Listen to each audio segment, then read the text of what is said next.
नमस्कार, स्वागत है आपका आवाज़ अड्डा में। और आज राजनीति से अलग हटकर थोड़ा आर्थिक मामलों पर चर्चा होगी, क्योंकि ये बहुत इम्पॉर्टेंट, बहुत ज़रूरी है। और हम बात करेंगे आज कि जो आगामी फुल बजट आने वाला है उसमें सरकार की प्राथमिकताएं क्या होंगी। देखिए, इसको दो संदर्भ में समझना बहुत ज़रूरी है। इस बार के बजट पे खास फोकस या खास चर्चा हम इसलिए कर रहे हैं, ये दूसरी चर्चा इस सिलसिले में हम कर रहे हैं क्योंकि जो राजनीति का एक संदेश आया है अभी कुछ दिन पहले, पॉलिटिकल मैंडेट आया है, वो बहुत इम्पॉर्टेंट है। और उसी के संदर्भ में फिर बजट बहुत महत्वपूर्ण हो जाता है, क्योंकि बहुत सारे इश्यूज़ सरकार के सामने होंगे, देश के सामने हैं, और उनको एड्रेस करना है।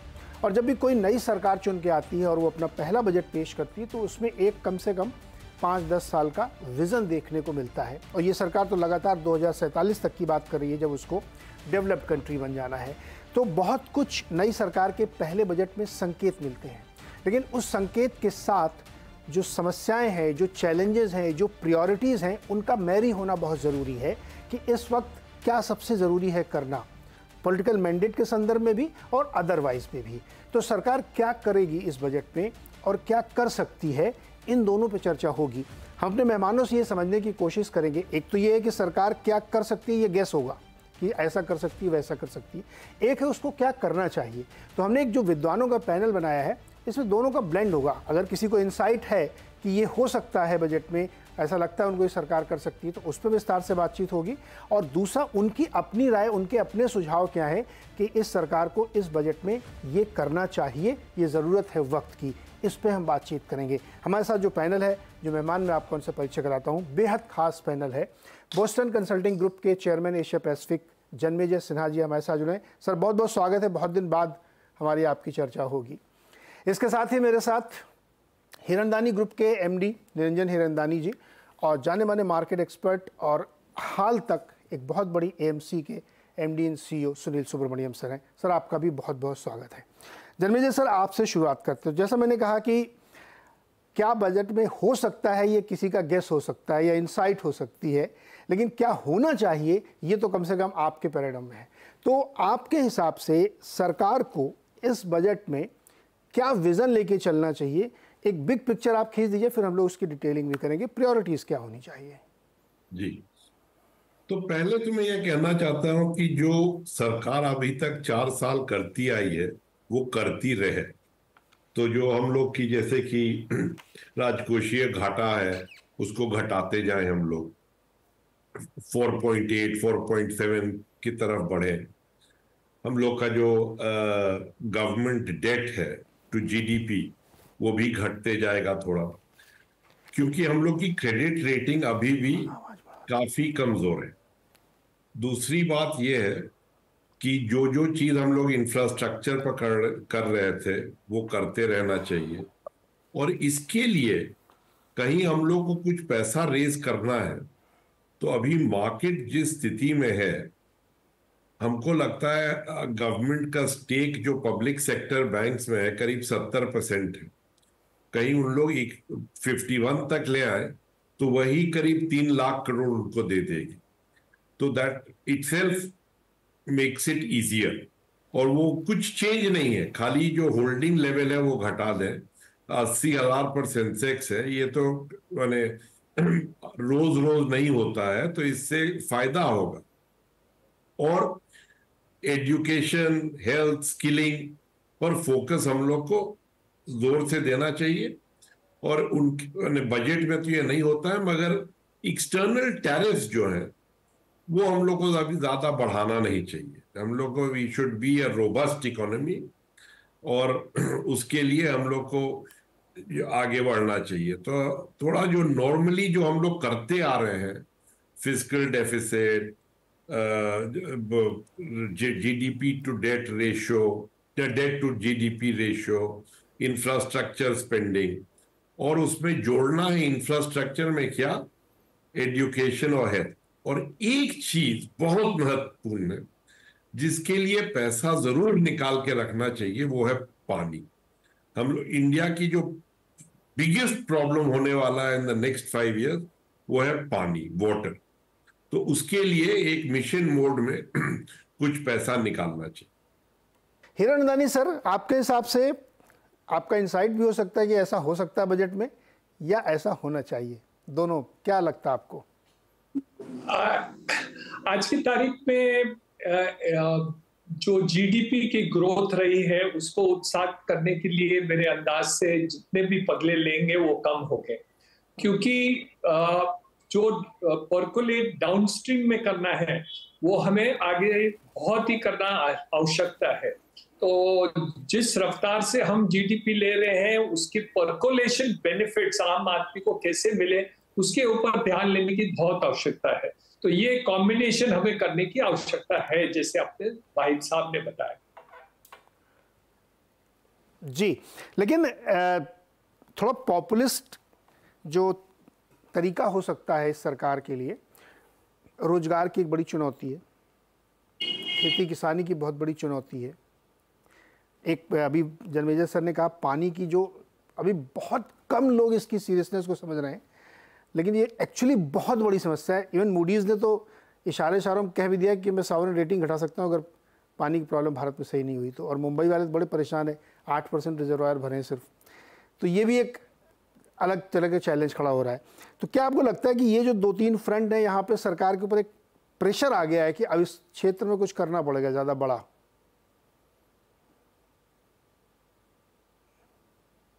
हिरनदानी सर, आपसे पूछा है। सॉरी, नहीं मैं नहीं समझा, सॉरी नहीं सुना। मैं कह रहा हूँ कि जो 2 एरियाज हैं जिस पे सरकार को अभी पॉलिटिकल झटका लगा है, एक रोजगार की बहुत बड़ी चुनौती थी जिसको विपक्ष ने उठाया, और दूसरा एग्रीकल्चर वाले में भी ये चैलेंजेस हैं, और ये बहुत बड़े चैलेंज इनके सामने आने वाले हैं। क्या आपको लगता है कि थोड़ा टिल्ट सरकार का उस तरफ होगा, पॉपुलिस्ट? नहीं, 5 साल की सरकार है तो मुझे नहीं लगता है कि उनको लॉन्ग टर्म का तो पोजीशन लेना ही है। जैसे अभी देखे 2 जो डिसीजंस अभी लिए लास्ट कैबिनेट मीटिंग में, एक जैसे लिए कि उन्होंने बताया कि 3 करोड़ हाउसिंग सरकार करेंगी, अर्बन एरिया में 1 करोड़ करेंगे, 2 करोड़ रूरल एरिया में करेंगे। तो वो तो लॉन्ग टर्म बेनिफिट है और उसका शॉर्ट टर्म इफेक्ट भी आएगा। तो मेरे अंदाज से ऐसे डिसीजन उनको लेना है कि दोनों विजन, लॉन्ग टर्म 5 साल की विजन भी देखना है और शॉर्ट टर्म विजन भी देखना पड़ेगा कि उनको शॉर्ट टर्म बेनिफिट भी मिल जाए। जैसे अभी इलेक्शंस आ रहे हैं महाराष्ट्र में, वैसे आएगा, तो वो हम लोकल जो लेवल पर विचार है उसके कारण हमें दोनों हिसाब से करना है, और शायद ये कर पाएंगे, क्योंकि जो लॉन्ग टर्म होते हैं, जैसे अभी बॉम्बे के देखिए इंफ्रास्ट्रक्चर हम देखते हैं, 300 किलोमीटर मेट्रो रेल का कंप्लीशन ये 2 साल के अंदर कर लेंगे। तो वो दोनों लॉन्ग टर्म और शॉर्ट टर्म दोनों इफेक्ट शहर में आ जाएंगे। तो ये मेरे अंदाज से दोनों हम विचारधारा साथ में रखते हैं तो वही सरकार, केंद्र सरकार कर सकती है और हो जाएगा। जी, सुनील सर, आपकी क्या उम्मीदें हैं बजट से? क्या हो सकता है, क्या होना चाहिए? क्या हो सकता है और क्या होना चाहिए, ये पहले मैं नहीं, जैसे मैं बताऊं, हमारे जो रिपोर्टर हैं लक्ष्मण रॉय, वो रोज एक खबर लेके आते हैं कि इस बार मिडिल क्लास को खुश करना है, कुछ टैक्स में ट्विकिंग होगी, सरकार समझ रही कि मिडिल क्लास बहुत गुस्सा है, उसके लिए कुछ नहीं किया पिछले 10 सालों में, बल्कि उससे वसूला ही है। और प्रधानमंत्री जी ने स्वयं अपने एक इंटरव्यू में कहा भी है कि मिडिल क्लास को इस बात से खुश और गर्व होना चाहिए कि उनकी वजह से बहुत सारे लोगों को फ़ायदा मिल रहा है। तो उन्होंने कहा कि भाई कब तक गर्व करते रहेंगे, अब कुछ हमको भी चाहिए। तो ऐसे हल्के हल्के इशारे मिल भी रहे हैं। देखिए, मेरे ख्याल में ये बजट में जो होगा वो होगा नॉन कंट्रोवर्शियल रिफॉर्म्स ही इम्प्लीमेंट किए जाएंगे। जो भी रिफॉर्म्स में कुछ पे कंट्रोवर्सी आ सकता है, जहां पे एक वोट बैंक को नाराजगी पहुंच सकती है, ऐसी रिफॉर्म से वो दूर रहेंगे, क्योंकि वो अपोजिशन को कुछ चांस नहीं देना चाहेंगी कि वो उसको उठाकर एक झंडा पकड़कर देश भर में कुछ ये काम करे। जैसे अग्निपथ या फिर फार्म रिफॉर्म्स, ये दोनों बहुत कंट्रोवर्शियल थे। वैसे अभी लेबर में कुछ रिफॉर्म्स लाए या फर्दर लैंड रिफॉर्म्स लाने की कोशिश ये बिल्कुल नहीं करेंगे, क्योंकि अभी अभी बाल बच गए हैं। वो इन रिफॉर्म्स के जरिए जो नेगेटिविटी आई थी पब्लिक में, उससे वो इलेक्शन फिर भी जीत गए। तो ये थोड़ा सावधान रहेंगे अभी रिफॉर्म्स करेंगे जैसे रिन्यूएबल एनर्जी पे, जहाँ पे कोई लोगों के ऊपर कुछ असर नहीं आता है। रिफॉर्म्स करेंगे एक जो एम्प्लॉयमेंट जनरेशन के ऊपर। फॉर एग्जांपल मैं कहूंगा कि देखिए, अब इलेक्शन तो जीत गए, अब इमीडिएटली खाली महाराष्ट्र में इलेक्शन है, शायद साल 1.5 साल के बाद यूपी में इलेक्शन है। तो ये दोनों थोड़ी फार्मर ओरिएंटेड स्टेट्स है, तो थोड़ी एग्रीकल्चर के लिए थोड़ी एक बैकहैंडेड तरीके से वो थोड़ा में भी कॉटन बेल्ट होता है महाराष्ट्र में, शुगर केन बेल्ट होता है, उसके लिए थोड़ा बहुत राहत देने की कोशिश करेंगे without any public fan. Number 1। Number 2, budget किसके लिए बनता है? देखिए, आप मिडिल क्लास की बात करते हैं, आपके वो लक्ष्मण आप बता रहे थे मिडिल क्लास। देखिए, अभी वो मिडिल क्लास उनके लिए इंपॉर्टेंट नहीं है, क्योंकि मिडिल क्लास अभी वोट बैंक अभी तक कुछ इमीडिएट इंपैक्ट नहीं है, 5 साल के बाद इंपैक्ट है। तो कुछ कुछ रिफॉर्म्स जैसे एम्प्लॉयमेंट जनरेशन, ये सब जो 3 साल के बाद जब अगला इलेक्शन नजदीक आता है तभी उसके ऊपर ज्यादा ध्यान देंगे। अभी मिडिल क्लास में जानकर, मिडिल क्लास का तो मेमोरी बहुत शॉर्ट टर्म होता है। गजनी इफेक्ट, गजनी पिक्चर आपने देखा, गजनी का इफेक्ट होता है, सब भूल जाएंगे अगले इलेक्शन तक। तो अब उनको ये सब चीज खाली महाराष्ट्र हरियाणा वहां पे जहां इलेक्शन है उसके लिए थोड़ा बहुत बैकहैंडेड। मगर ये समझना जरूरी है कि कौन है फिर। बजट क्या होता है? बजट के 2 मायने होते हैं। एक होता है report card of the previous year, और दूसरा होता है एक public relation statement for the next year. और जितना report card of the previous year के प्रोमिसेस के नजदीक रहे, उतना उनकी क्रेडिबिलिटी ज्यादा होती है, तो उनके उस तक वो जो प्रॉमिस करते हैं उसको भी बिलीव करेंगे, क्योंकि ultimately main recipient of the budget है रेटिंग एजेंसीज और फॉरेन इन्वेस्टर्स। और इंडिया कैपिटल स्टार्व नेशन है, हमारी रेटिंग को डेफिनेटली डाउनग्रेड नहीं होना चाहिए, अपग्रेड हो सके तो बढ़िया।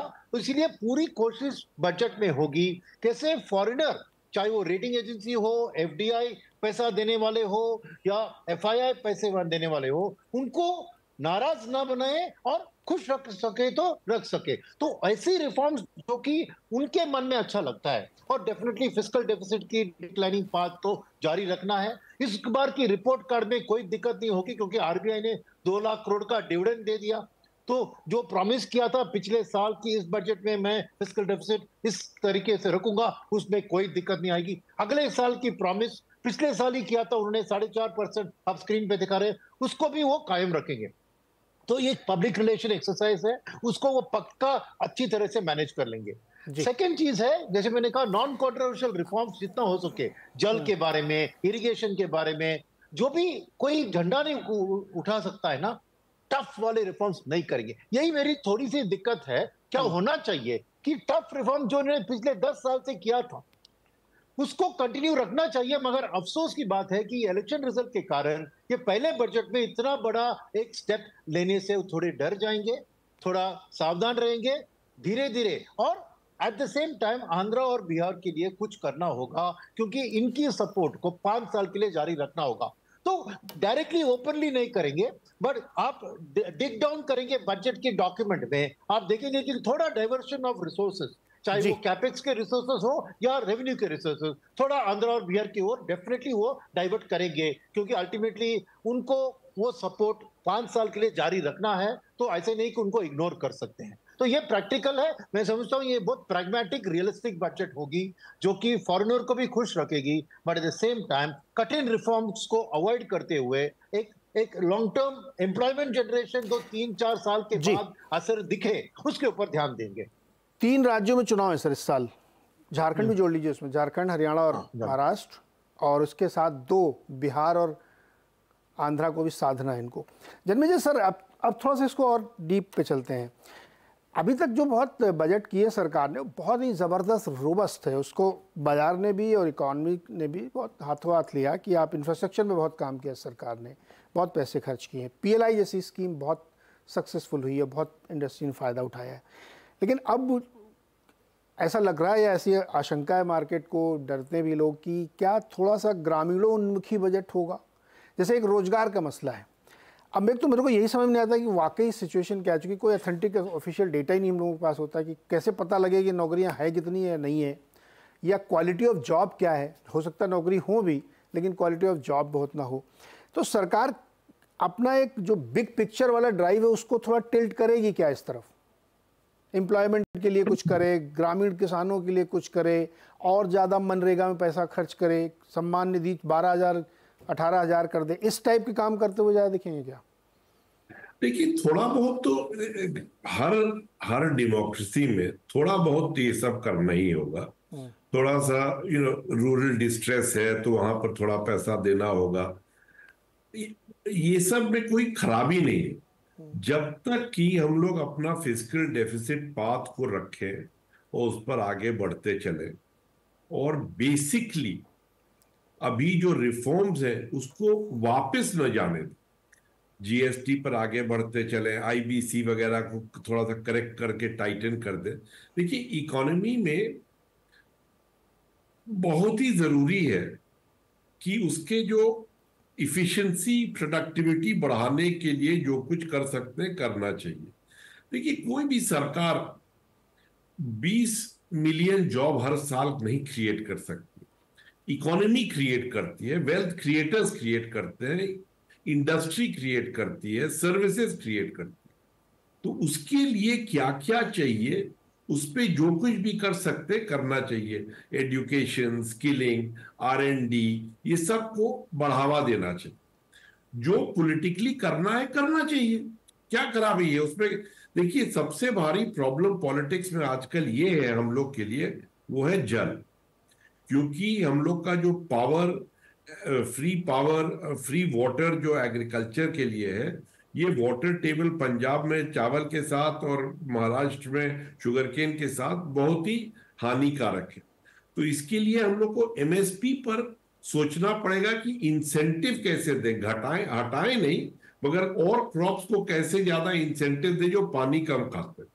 और जो और टैंक्स हैं, पेड़ हैं, पाइप्स हैं, जितने सिटीज में, सब बिल्डिंग्स में, म्यूनिसिपल कॉर्पोरेशंस में, ये सब को देखना है। रिवर्स में सुवेज ट्रीटमेंट प्लांट्स को ठीक करना है, penalty for effluent discharge into river, ये सब को बहुत कहीं देख पाए तो ये बहुत ही भारी फायदा होगा इंडिया के लिए आगे जाने बढ़ते हुए।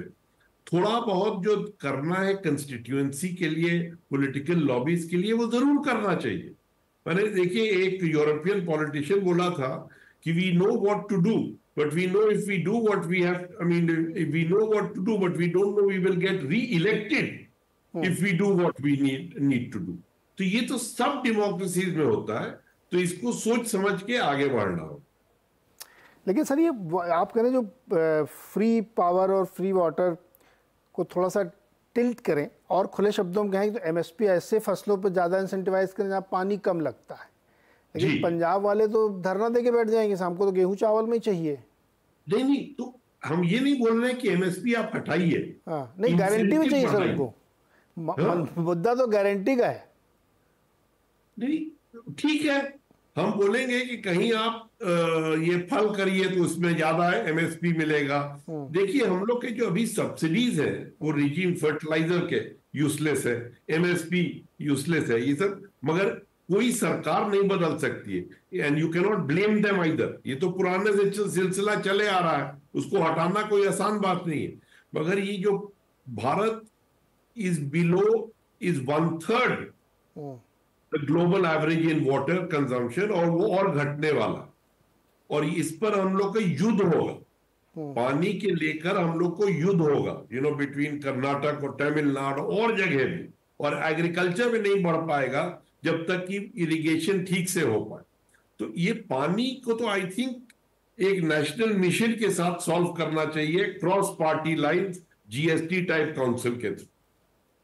सर, आपको लगता है सरकार सीरियसली पानी वाले इशू को ले रही, जिस इशू पे हम भी समझ रहे हैं, या अभी वो लोग थोड़ा इसको हल्के में ले रहे हैं?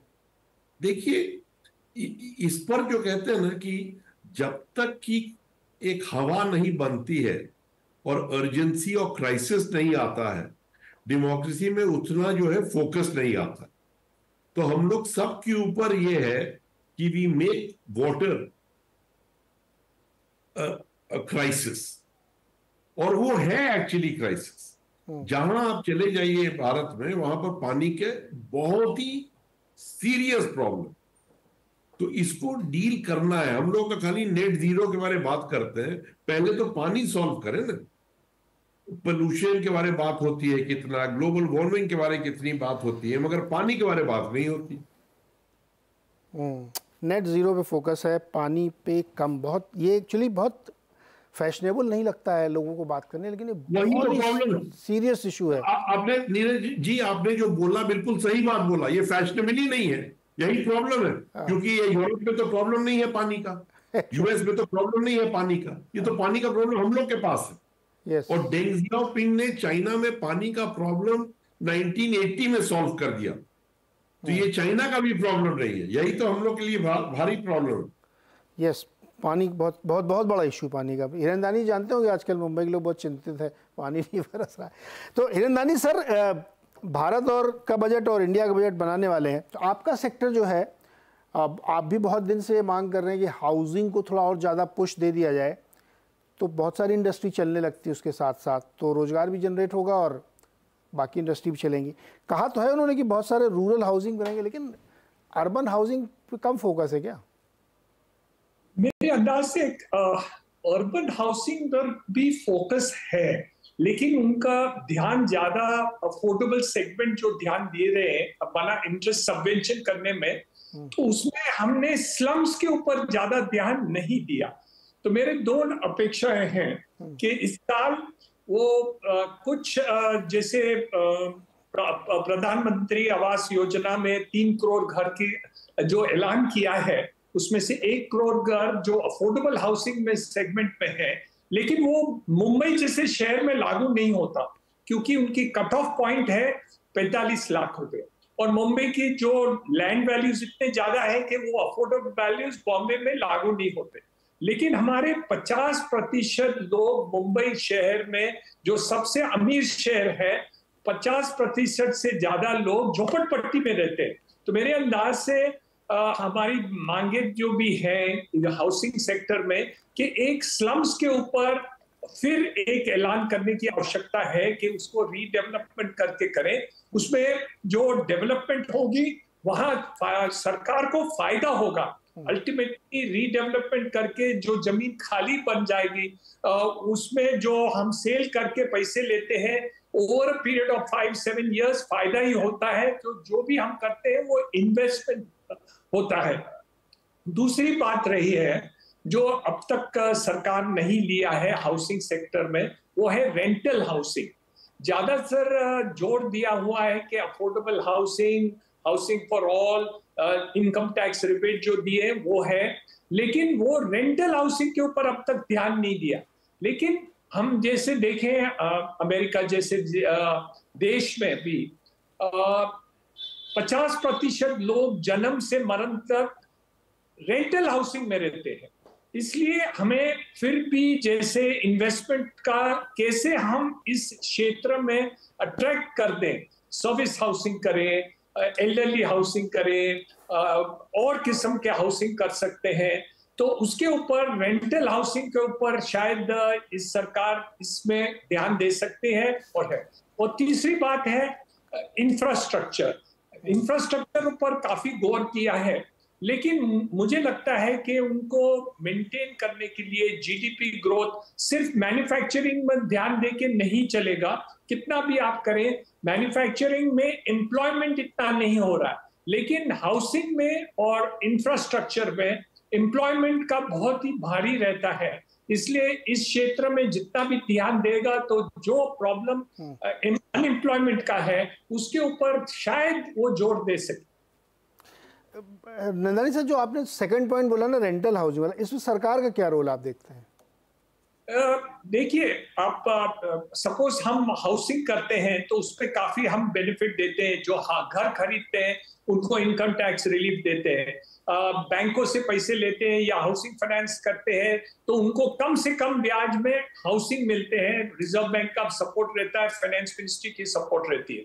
लेकिन ओवरऑल देखा जाए तो कोई भी रिलीफ स्टेट गवर्नमेंट भी नहीं देती, लोकल गवर्नमेंट्स भी नहीं देते, कोई भी नहीं देता। तो इसके ऊपर जैसे फोकस हमने अफोर्डेबल सेगमेंट पे कर दिए हैं, ऐसे ही रेंटल हाउसिंग पर करें तो मुझे लगता है काफी फर्क पड़ जाएगा।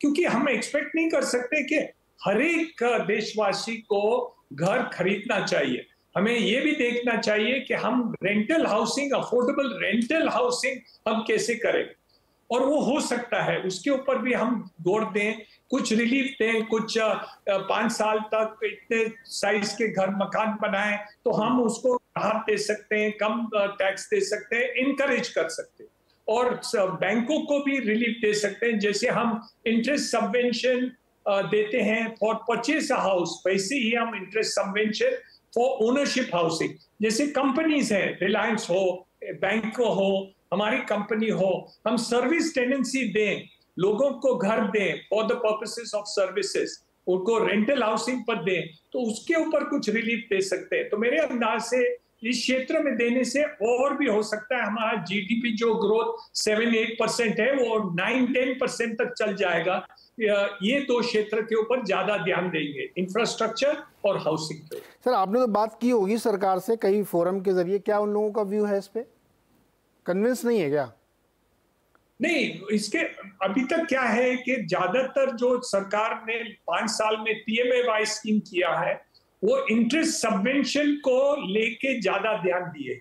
मेरे अंदाज से इसके ऊपर तो ध्यान देना ही है और कर रहे हैं। ऑलरेडी फर्स्ट कैबिनेट मीटिंग जो प्रधानमंत्री ने 3.0 में किया, उसमें अफोर्डेबल हाउसिंग 3 करोड़ का किया है, अर्बन में 1 करोड़ और रूरल में 2 करोड़।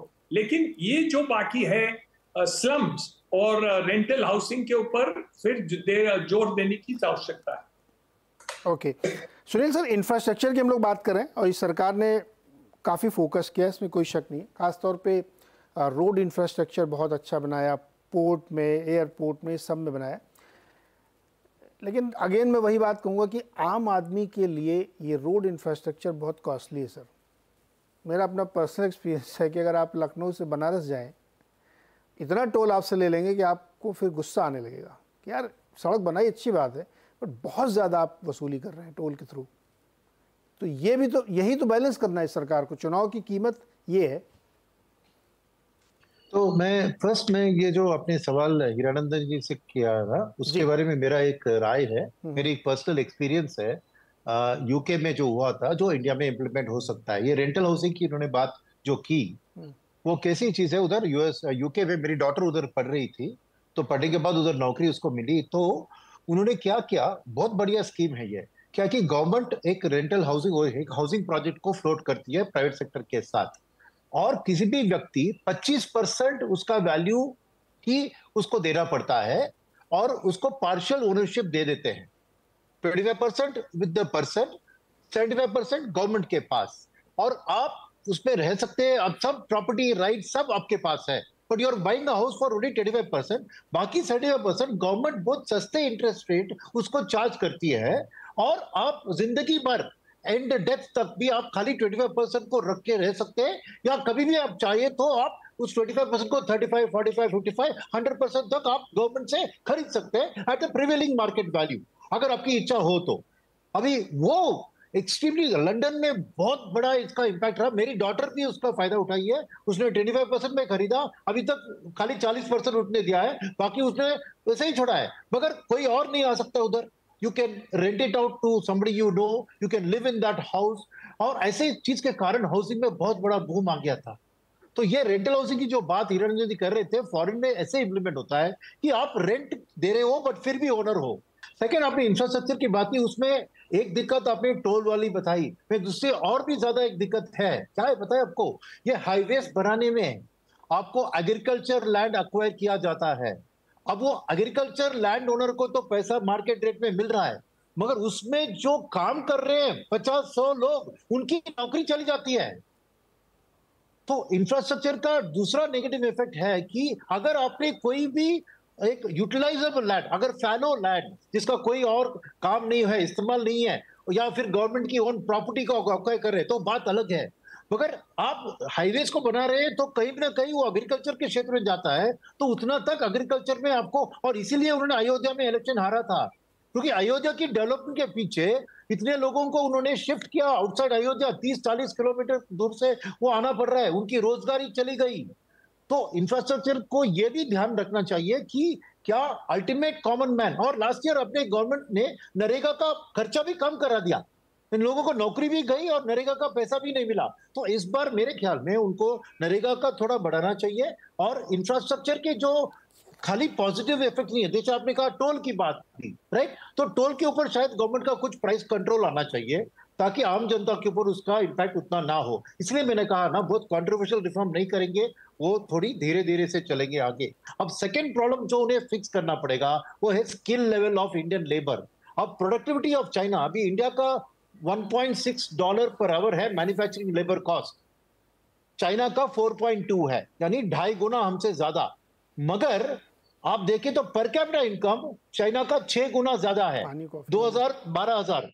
तो उनकी प्रोडक्टिविटी लेवल्स बहुत हाई है, और इसीलिए फॉरेनर को खाली लेबर सप्लाई नहीं, लेबर की प्रोडक्टिविटी और इफेक्टिव लेबर कॉस्ट देखना चाहिए।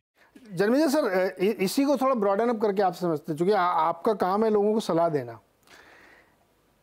सरकार के जो काम है ना, वो बहुत, मैं उनका बहुत मुरीद हूँ, बहुत अच्छे काम कर रहे हैं वो। इंफ्रास्ट्रक्चर डायरेक्शनल कोई प्रॉब्लम नहीं। जैसे मैंने कहा, मेरा अपना एक्सपीरियंस है कि बहुत ज़्यादा टोल है। तो ऐसा मैं नहीं कह रहा हूँ कि वो मुनाफा प्रॉफिटिंग कर रही है गवर्नमेंट, हो सकता है उसकी कॉस्ट उसको मेंटेन करने के लिए ज़रूरी है, लेकिन ये भी ज़रूरी है कि उसके यूज़र की आमदनी बढ़े, जिससे वो पे भी कर सके कि अगर मुझे अटल सेतु से गुजरना है तो 250 रुपये मेरे पास हो भी तो देने के लिए। पुल तो बनाना बहुत अच्छी बात है। कहीं एक ये डिसबैलेंस होता हुआ दिख रहा है क्या, कि लोगों की आमदनी नहीं बढ़ रही उतनी, पैसे नहीं है उनके पास, और जो चीज़ें डेवलप हो रही हैं वो बहुत अच्छी हो रही हैं। एक मिसमैच। दूसरा इसी में जोड़ता, जो अभी सुनील सर कह रहे थे कि जो प्रोडक्शन लिंक्ड स्कीम है हमारी, उसमें क्या ऐसा कोई चेक है कि आपको ये जो हमने दिया है इससे आपने कितने जॉब क्रिएट किए, कितने लोगों को नौकरियां दी? ये भी तो जोड़ना चाहिए सरकार को कि आपको मैं खाली प्रोडक्शन करने के लिए आपने AI और ML के थ्रू सब काम कर लिया, तो इससे देश का क्या भला हुआ, लोगों की इतनी बड़ी पॉपुलेशन का? क्या सरकार को इस दिशा में सोचने की जरूरत है? देखिए, मैंने पहले तो मैं एक बात बोलूंगा, इसकी वजह से आज शाम को मेरी पिटाई होगी है कि मैं ज्यादा सहमत नहीं हूं PLI के साथ। PLI एक कंस्टिट्यूएंसी बना देती है, एक लॉबी स्ट्रक्चर बना देती है। मुझे प्रेफरेंस होता कि कहीं हम लोग 2 टैरिफ रेट बना दें और कोई हिडन बैरियर्स बना दे अगेंस्ट जो देशों से हम लोग को रोकना है कोई चीज, वो देशों के लिए हम लोग कोई हिडन बैरियर्स बना दे। मगर वैसे जो इंपोर्ट ड्यूटीज हैं और वो थोड़ा मैनेज करें। अभी भी इतने हम लोग सब ये सब कर करके टैरिफ के साथ, ट्रेड चाइना के साथ हम लोग का सबसे भारी है, तो चाइना सबसे भारी रिस्क है हम लोग के लिए, मगर तब भी हम लोग इसी से ट्रेड कर रहे हैं। तो ये अभी हम लोग को 1-2 मसले जो है इग्नोर ज्यादा नहीं कर सकते। एजुकेशन जो बात हो रही है प्रोडक्टिविटी की, लेबर की, क्या कैसे करे जाए, ये हम लोग को अपना एजुकेशन मॉडल जो है बदलना होगा और इसके लिए पैसा बढ़ाना होगा। अभी हम लोग इतना कम खर्च करते हैं एजुकेशन पर कि ऐसे ये आगे बढ़ नहीं सकता। हम लोग 3% से कम GDP का स्पेंड करते हैं एजुकेशन पर। देखिए, एजुकेशन जो है हम लोग को मॉडल, अभी हम लोग इंडिया में 1.2 मिलियन स्कूल है, चाइना में 3 लाख स्कूल से कम है, मगर वहां पर 100% literacy and education, primary education है। हम लोग का तो असर रिपोर्ट बताता है क्या है। तो ये मॉडल को कैसे हम लोग टेक्नोलॉजी के साथ पूरा रीइन्वेंट करें। 22 रीजनल सेंटर बनाए, वहां पर बेस्ट टीचर्स के साथ सब स्कूल्स में जो है टीवी हो, ये खान अकेडमी से सीखें, टेस्टिंग भी अलग हो जाए। जो आपको 5th स्टैंडर्ड इंग्लिश है, आप 12th स्टैंडर्ड हिंदी है, आप 8th स्टैंडर्ड मैथ्स का एग्जाम का रिजल्ट हो, और 2-3 एग्जाम। ये जो मामला है इसको हम लोग इग्नोर नहीं कर सकते। आज की दुनिया में जहां एक तरफ जनरेटिव AI आ रहा है और दूसरे तरफ इलिटरेसी हो रही है, ये दोनों एक साथ कैसे जा सकते हैं? और एडल्ट इलिटरेसी इतनी हाई है। तो ये जो बात हो रही है प्रोडक्टिविटी की, स्किलिंग की, एडल्ट एजुकेशन की, प्राइमरी एजुकेशन की, इसको भी, और ये देखिए ये स्टेट एक कंकरेंट सब्जेक्ट हो जाता है, स्टेट सब्जेक्ट हो जाता है। तो इसके लिए 2-3 जगह हेल्थ, एजुकेशन, वाटर के लिए हम लोग को स्टेट और सेंटर के साथ एक काउंसिल बना करके इसको मामला को हल करना है। क्योंकि 20, देखिए बिहार और यूपी में अंडर 15, हम अंडर 20 नहीं बोल रहे हैं, अंडर 15 110 मिलियन बच्चे हैं। सबसे गरीब ईस्ट यूपी और बिहार, इनका क्या फ्यूचर है अभी, बताइए।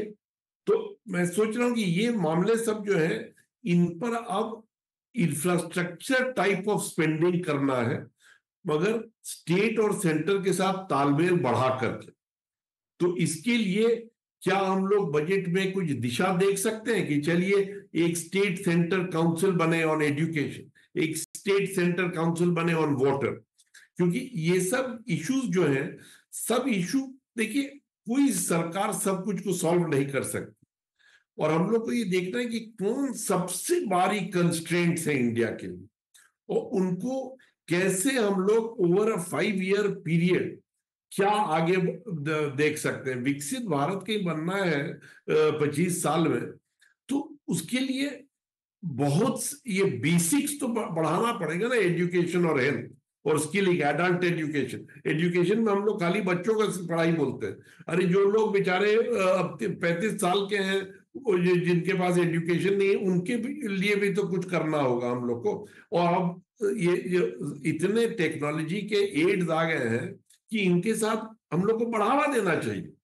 तो मैं सोचता हूं कि अभी तक हम लोग इंफ्रास्ट्रक्चर के बारे जो स्पेंडिंग हुई है, खाली हार्ड इंफ्रास्ट्रक्चर पे हुई है। अब हम लोग को जो इंफ्रास्ट्रक्चर स्पेंडिंग करना है सॉफ्ट इंफ्रास्ट्रक्चर पर, और यहां पर एक भारी प्रॉब्लम है स्टेट और सेंटर का, और ये स्टेट और सेंटर का सिचुएशन कोएलिशन में बेहतर होता है। तो ये अपॉर्चुनिटी है सरकार के लिए कि कौन फोरम्स बना करके इसको बढ़ावा दे। हिरंजन सर, आप कुछ बोलना चाह रहे थे जब हम लोग चर्चा कर रहे थे एजुकेशन और स्कूलिंग को लेकर के। अब सिन्हा साहब जो बात की एजुकेशन के बारे में, मैं 2 बातें जिक्र करना चाहता हूँ। पहली बात है कि जब कोविड आ गया था, तो हम 14 कॉलेजेस बॉम्बे में चलाते हैं, 6 स्कूल चलाते हैं, उसपे हम वीसी के ऊपर और ऑनलाइन के हिसाब से 80% स्टूडेंट्स को पढ़ा सके, और वो 1 महीने के अंदर पूरी सुविधाएं कंप्लीट कर दी। वो 20% जो थे, वो जो रिसीविंग एंड में जिसके पास कनेक्टिविटी नहीं थी या सुविधा नहीं थी सुनने की, उनको हम नहीं पहुंच पाए, लेकिन हम 80% लोगों को पहुंच गए। हाँ, ये बात सही है कि हमारे टीचर्स तैयार नहीं थे, उनको ये आदत नहीं थी कि वो वीसी के ऊपर कैसे पढ़ाएं, और इसकी जो टेक्नोलॉजी है उसको हम साधन को कैसे हम उपयोग करें, उनकी ट्रेनिंग नहीं थी। लेकिन आज की तारीख में हमें उनकी ट्रेनिंग भी मिल गई है, तो वो जानते हैं अभी हम कैसे कर सके। जो सिन्हा साहब की जो सुझाव है, हम आईआईटी के प्रोफेसर्स के रिकॉर्डिंग कर सकते हैं, आईआईएम टीचर्स के कर सकते हैं, जो टेक्नोलॉजी में माहिर हैं, फिजिक्स हो, मैथमेटिक्स हो, इंग्लिश हो, हिंदी हो, लिटरेचर हो, भूगोल हो, जैसे भी सब्जेक्ट्स हो, उसके ऊपर हम रिकॉर्डिंग कर सकते हैं, उनके ऊपर हम टीचर्स ले सकते हैं, और मल्टीप्लायर इफेक्ट हम ये कर सकते हैं। ये एक पहली बात है जो कर सकते। दूसरी बात मैं जो कहना चाहता हूं वो स्किल के बारे में कहता हूं। हमारे रियल एस्टेट इंडस्ट्री के बारे में मैं कहना चाहता हूं। 15 साल पहले मुझे 100 स्किल वर्कर चाहिए थे, plumber, electrician, carpenter, Suthar, painter वगैरह वगैरह, मुझे 400 मिलते थे। 15 साल पहले की बात कर रहा हूं। आज की तारीख में मुझे 100 स्किल लेबर चाहिए, तो मुझे 20 लेबर नहीं मिलते, और जो स्किल लेबर भी मिलते हैं ना, वो स्किल नहीं है, वो सेमी स्किल है, उनको जानकारी नहीं है। तो स्किलिंग में जैसे हम हाउसिंग सेक्टर की बढ़ोतरी कर रहे हैं, इंफ्रास्ट्रक्चर की बढ़ोतरी कर रहे हैं, इंजीनियर्स को तैयार करते हैं, लेकिन स्किल लेबर हमारे पास नहीं है। तो जो एक तरफ आप देखते हैं अनएम्प्लॉयमेंट है, लोगों को बेरोजगारी है, उनको नौकरी नहीं मिलती, और हम ढूंढते हैं और हमें लोग नहीं मिलते। हम तंग हो गए। हमारे जितने भी हमारे लेबर कॉन्ट्रैक्टर हैं, उनको आज की तारीख में 60-70% वर्कर्स मिल जाए ना, तो हम बहुत खुश हो जाते हैं कि अरे 60% वर्कर्स उनके पास स्किल वर्कर्स मिल गए। बाकी जो 40 है वो अनस्किल को स्किल दिखा के काम करवा ले, तो क्वालिटी तो काम कम हो ही रहा। तो मेरे अंदाज से दोनों बात सही है। सिन्हा साहब ने जो सुझाव दिया है, हमें टेक्नोलॉजी को यूज करके एजुकेशन को कैसे प्रोत्साहित करें, उसके लिए एक मिशन करने की आवश्यकता है। दूसरी बात, जो स्किलिंग है, आज के तारीख में जो स्किलिंग की प्रोग्राम है वो गलत तरीके से चल रहा है। एटलीस्ट हमारे रियल एस्टेट के बारे में बात कर रहा हूं, हर कॉन्ट्रैक्टर एक स्किलिंग स्कूल होना चाहिए, हर साइट एक स्किलिंग होना चाहिए, जहां हम आधे घंटे रोज स्किलिंग करते रहे अनस्किल वर्कर्स को और अपग्रेड करते गए स्किल वर्कर्स को। तो हर एक को एक सुविधा देनी चाहिए, उसके हम ट्रेनिंग प्रोग्राम बनाना चाहिए, उनको आर्टिफिशियल इंटेलिजेंस या वीसी के द्वारा हम ट्रेनिंग करनी चाहिए। ये बहुत बड़ी बात है। और तीसरी बात जो सिन्हा साहब ने जिक्र की वो है एल्डरली लोगों को ट्रेनिंग करने के। लेकिन प्रॉब्लम दूसरी है कि स्किल पहले अनस्किल करना है, नए टेक्नोलॉजी से हमें फिर स्किल करना पड़े। हम आज की तारीख में नए टेक्नोलॉजी से हम मकान बनाते हैं, लेकिन हमारे जो वर्कर है वो जुने हैं, तो हमें उनको भी जो 30 साल के हैं, 40 साल के हैं, 50 साल के हैं, उनको भी हमें रीस्किलिंग करने की आवश्यकता होती है। समस्याएं अनेक हैं, समाधान कम है। सुनील सर, कोई लो हैंगिंग आइडिया जो सरकार लपक ले इसी बजट में कुछ कर दे?